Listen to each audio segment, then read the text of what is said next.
Hello, everybody, and welcome to another episode of Spider-Man Week here on the channel. I really thought about this for quite some time, and I said, you know what, I gotta honor these men. I gotta honor these dudes who have drawn Spider-Man over the years, whose artwork I've really grown to like throughout the years. So today I'm gonna talk about some of my favorite Spider-Man comic book artists of all time. The men whose artwork that I've loved, whose Spider-Man artwork I've really loved throughout the years. So, so to get things started off, I'm going to start off with the man who helped create Spider-Man along with Stan Lee, and that is Steve Ditko. To me, you have to honor the original artist. You have to, because without him, the character would not exist. And when I first discovered his artwork in a copy of Amazing Fantasy 15, I was impressed. I was very impressed in how he drew Peter, both in his civilian identity and as Spider-Man. I was really impressed with the design he gave the suit, especially with the little webbing underneath the armpits. I thought that was pretty cool too. But yeah, huge shout out to the late and great Steve Ditko. May his soul rest in peace. Next up on the list is Mark Bagley. Now, Mark Bagley, in my opinion, in general, is a very underrated, underappreciated artist. I don't think people talk about him and praise him as much as they should. I'm not saying he gets hated, but I don't think he gets as much praise as he should have. This is the man that drew a lot of artwork for Spider-Man in the 90s and 2000s, especially when he and Brian Michael Bendis created the original Ultimate Spider-Man comics. I thought the artwork he did for those was phenomenal. I thought the artwork he did for the original Ultimate Spider-Man comics were amazing, no pun intended, and the artwork he did for a lot of the Spider-Man comics in the 90s and 2000s. Even he continues to do some of the artwork for the Spider-Man comics today, and I still think he does a very good job. I still think he's one of the better, if not one of the best artists in the comic book industry. Next up is Mike Deodato Jr. Mike Deodato Jr. is hailed as one of the all-time great artists in comic book history. The way he draws the characters, both male and female, are impressive or well detailed. I like that he makes Spider-Man very muscular, not like muscular like Batman or Superman, but muscular to the point where you actually think that his muscles are actually a bit believable, where you don't think Superman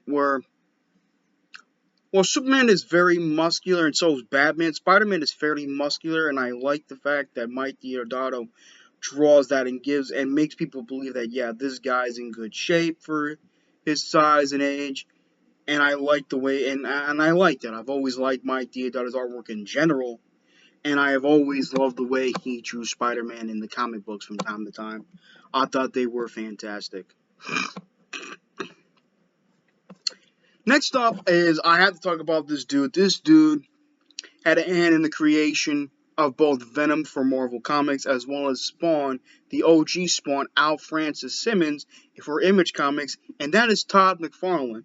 For those who do not know, Todd McFarlane got his start in popularity, got his start doing tons of artwork for Spider-Man in the 80s and 90s, and that's what made him so famous before he had a hand in the creations of Venom, Edward Charles Brock, and Spawn. So he did a tons of artwork for Spider-Man in the 80s and 90s, and that's what made him so popular. I think Todd McFarlane, whether you love him or hate him as a person, I think he's one of the all-time great artists in comic book history. That's just the way I feel. Next up on the list is John Romita Jr. Now, I know some people have mixed feelings on his artwork. I personally have always liked John Romita Jr.'s artwork. I thought John Romita Jr.'s artwork is very fascinating and unique to me, very well detailed. I've always liked his artwork. I always did. I've always found his artwork to be fascinating to me.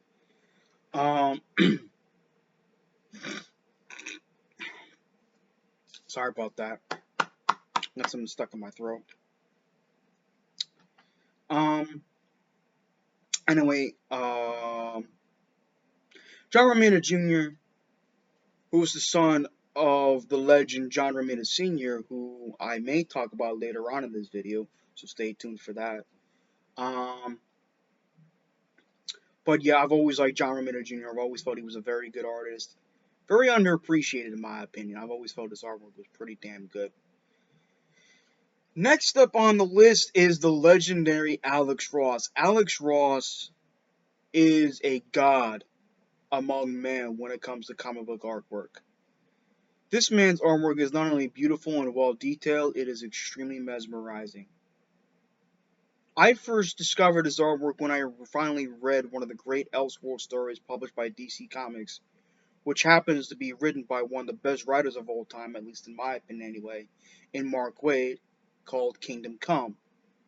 And I was vastly impressed with his artwork, vastly in love with it. I said, this artwork is amazing, this artwork is beautiful. I can't get enough of it. It is so freaking good.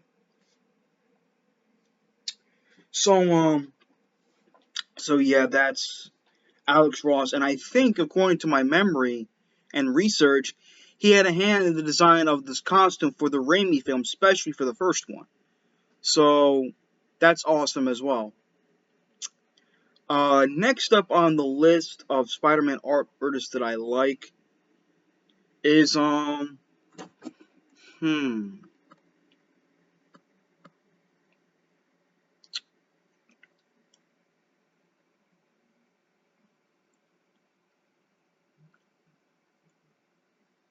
um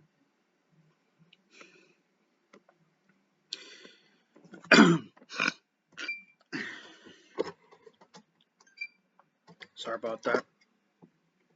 Um,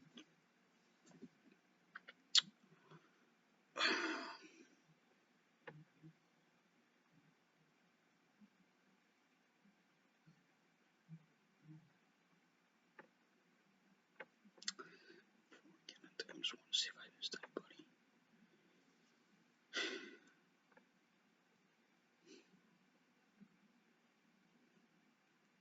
Oh, J. Michael Straczynski.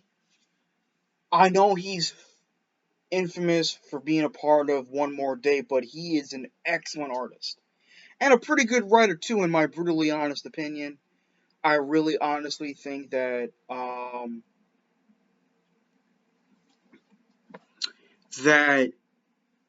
John Michael Straczynski is one of the best artists of all time. I really love his artwork. I really freaking do.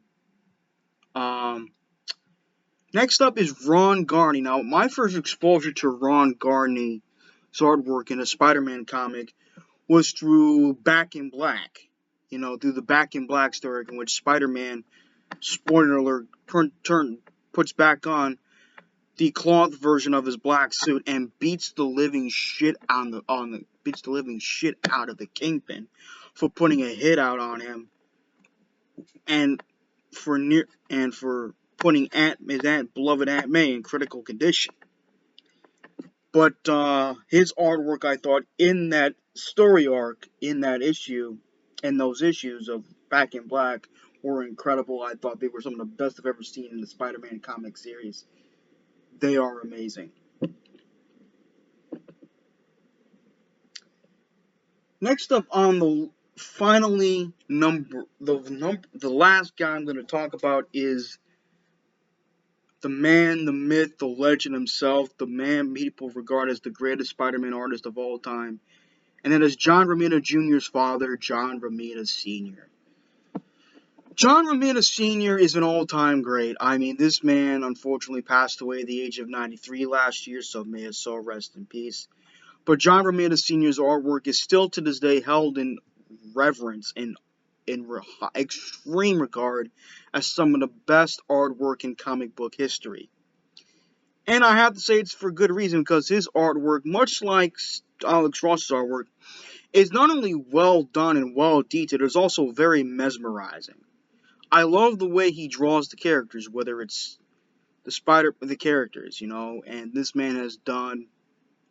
I mean, the way he draws, I love the way he draws Spider-Man, making him more handsome and good-looking and attractive, and of course he makes the female character like Mary Jane, Betty Brant, Gwen Stacy, Black Cat really hot and sexy, but not to the point where they're overly sexualized in the sense, you know what I'm saying? But John Romita Sr. is an all-time great. I mean, the first time I ever got exposed to his artwork was when I read a miniaturized version of Amazing Spider-Man issue 50, which of course is the Spider-Man No More story, again, more importantly, the debut of probably, if not arguably, the greatest crime boss in comic book history, in Wilson Fisk, aka the Kingpin. So, um, yeah, I really love his artwork. His artwork to me will stand the test of time, will live in infamy. Did I say infamy? In fame, would will forever remain in fame and glory among comic book fans for many, many generations. And so yeah, those are some of my favorite Spider-Man comic artists that I've really grown to love over the years. I hope you guys enjoyed this video, and I'll see you guys next time. Peace out.